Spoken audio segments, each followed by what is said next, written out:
Иако Прилепскиот регион го има Корундот, еден од најпознатите рубини во светот, а исто така во рудниците за минерали може да се најдат и сафири и смарагди, за жал продажбата на овие скапоцени камења кај нас воопшто не е регулирана со закон. Според геолозите, Македонија од ова не гледа никаков бенефит, затоа што целото наше богатство се изнесува по тајни канали на црниот пазар. Треба да има нека измена во законот на минерални суровини за да можеме да се дообработи оваа тема точно и да можеме да управуваме со овој камен како прво.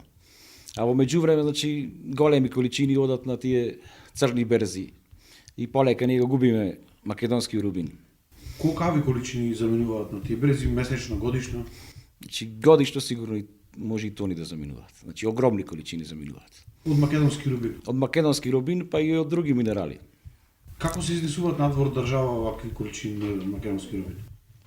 Значи, затоа константно тука доаѓаат купци кои што ги изнесуваат на црниот пазар. Македонскиот рубин може да се купи на различни страници на интернет.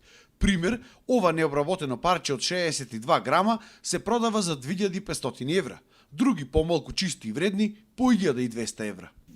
Неговата вредност се мери во карати. Еден карат е 0,2 грама, а еден карат оди од обработен, зборуваме, значи може да оди од 100 до 200 долари обработен. Вакви груби примероци сега зависи се од начинот на обработката и секој примерок има различна цена, зависи од квалитетот, од чистината и она.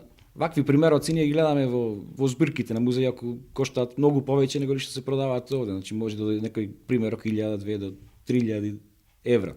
Во Прилепско има околу 15 рудници за архитектонски камен каде се пронаоѓаат овие скапоцени камења. Таму примерно се ископува мермер, гранит, оникс и друго. Проблем е и тоа што годишно од Прилепско се ископуваат минерални суровини во висина од околу 70 милиони евра, а општина Прилеп од тоа добива мизерни само околу 1%, или од 600 до 700.000 евра годишно, и плати за околу уште 1500 луѓе кои што работат во овие рудници. Според експертите, и тука се потребни итни промени. Ние мислиме дека е потребно да се формулира малце поинаку законот на минерални суровини, односно да се формира на ископана маса, а не на концесијски надомес. Сега тој што ископува повеќе маса, што врши поголем откуп, треба нормално повеќе да плати. Концесискиот надоместок е врз основа на километри квадратни се плаќа. Без разлика колку маса ископуваш? Без разлика, да. А тарифникот е на продадена количина.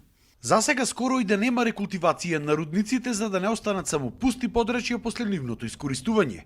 Во дел од нив пак се вршела и некоректна експлоатација, односно за побрзо да се дојде до најдобриот материјал, се вршеле темелни минирања, при што се уништувал голем дел од минералната суровина, која што не е со најдобар квалитет, но сепак може да се продаде по пониска цена и за која што исто така може да се наплатат даноци.